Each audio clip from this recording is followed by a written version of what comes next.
Saibaba free, let him free. Free, free, free, let him free. Let Professor Saibaba free, let him free. Free, free, free, let him free. Let Professor Saibaba free, let him free. Free, free, free, let him free. Let Professor Saibaba free, let him free. Free, free, free, let him free. Let Professor Saibaba free, let him free. Free, free, free, let him free. Let Professor Saibaba free, let him free. Free, free, free, let him free. Let Professor Saibaba free, let him free.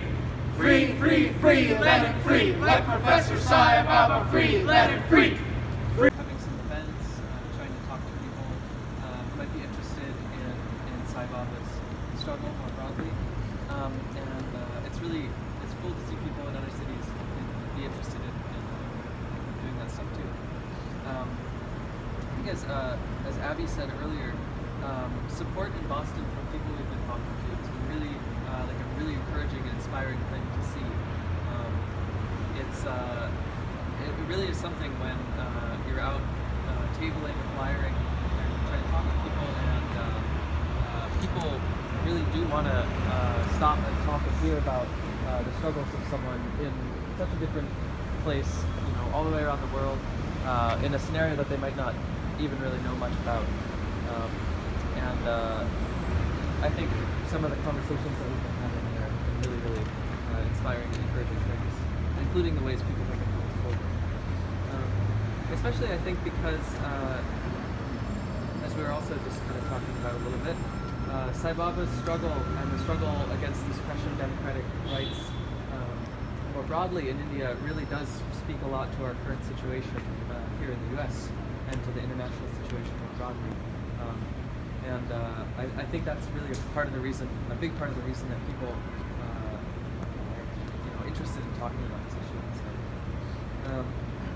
So relatedly to that, I was just I had a few thoughts about how things have been going so far in Boston, and some basically kind of theories that have been put forward about organizing to build kind of a movement to free Saibaba in the US.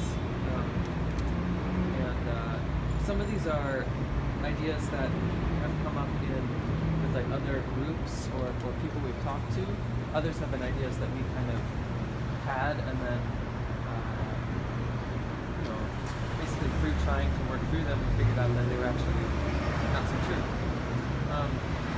So a big one that relates to, I think, the interest that people have been having is that we thought, and some people thought, that we really needed to just explain everything about the situation in India, talk about the history of Adivasi struggles and the Zamindari Jogdari system and British colonialism and just all these things before we could even really begin to talk about Saibaba's case in a way that people would be able to understand and respond to.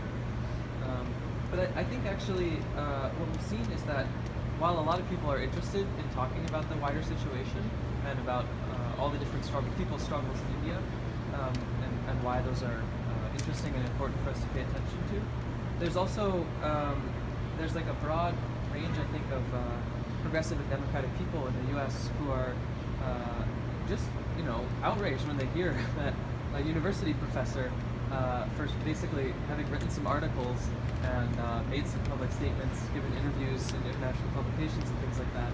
Because of that, basically, and because of the ideas he's had, he's been thrown in prison. People are outraged to hear about that. People are outraged to hear about how he's been treated medically and all these things. Then that I think is a basis to talk more about the wider situation.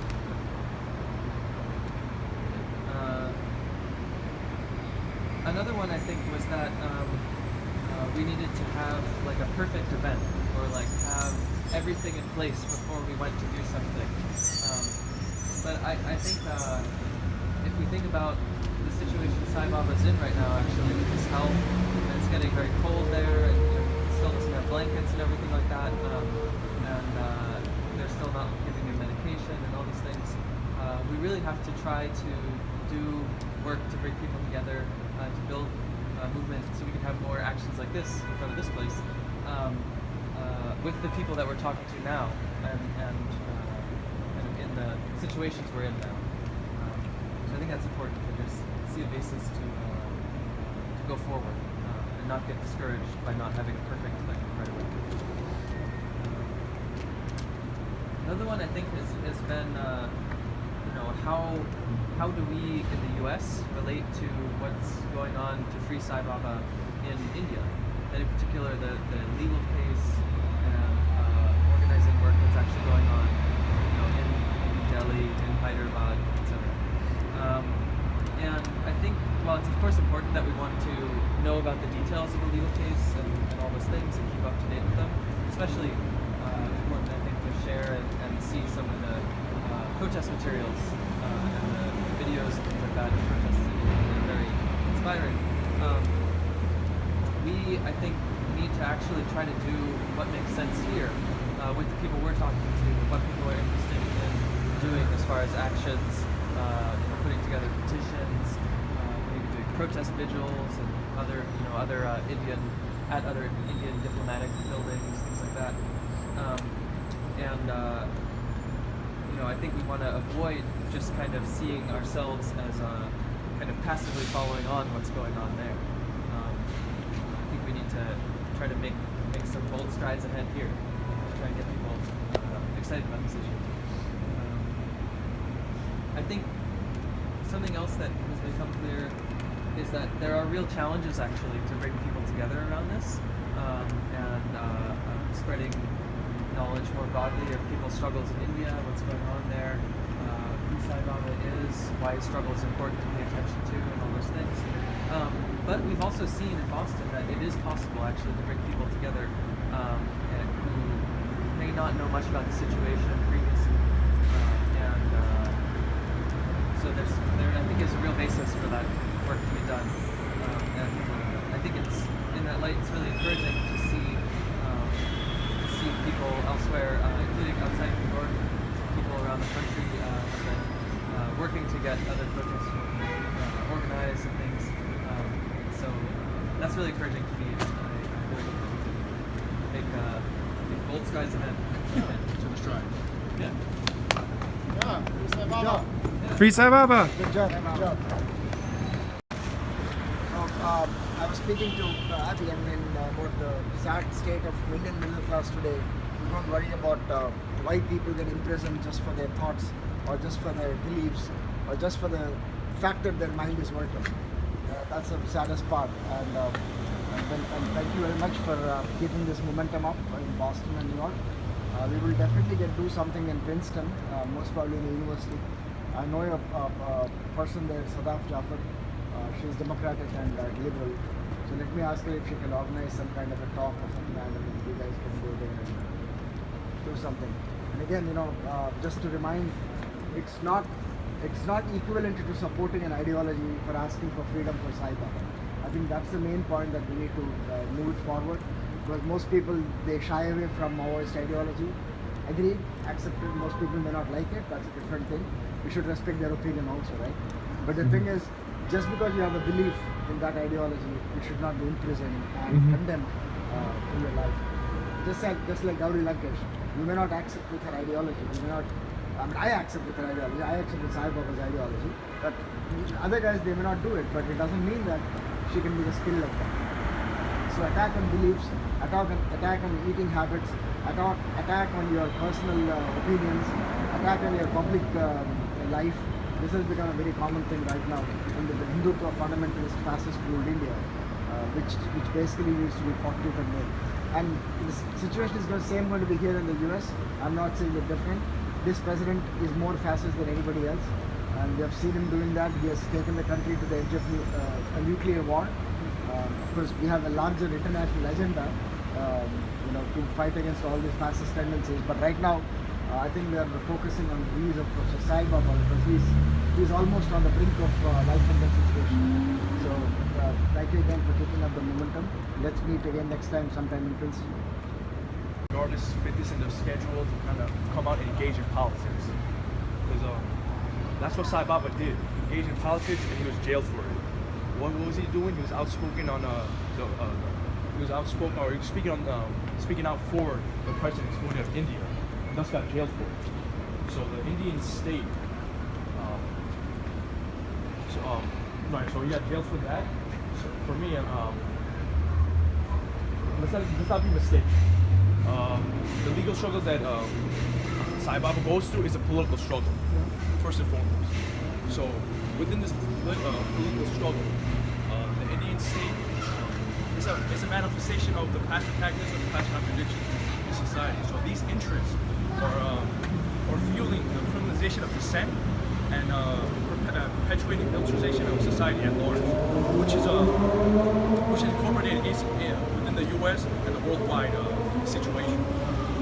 And for me, political prisoners are which Saibaba is for the most part, political prisoner, and political prisoners are the direct casualties of this political struggle. So for me, myself and the coalition, Free Saibaba Coalition, the U.S. respects and admires that of the committee for the defense and the release of Saibaba, as well as other mass organizations putting forth that effort in India. When it comes to shedding light on his situation as well as the situation in India overall, from groups from the Adivasi struggle, the Dalit struggle, and various other minorities that are suffering and getting suppressed by having their democratic rights suppressed. So for me, I mean, it's crucial and it's vital for us to make these links, coordinate, collaborate, raise the banner of internationalism, and thus create wide campaigns and organizations on a basis unity of democratic and progressives to come together and put forth a demand that political prisoners, particularly Saibaba, be released and freed from their shackles they see themselves in. But right now, Saibaba was in a life and death situation. We know that due to his past health conditions, paralysis, as well as a lack of access of medical treatment and his wheelchair. People are fearing for his life.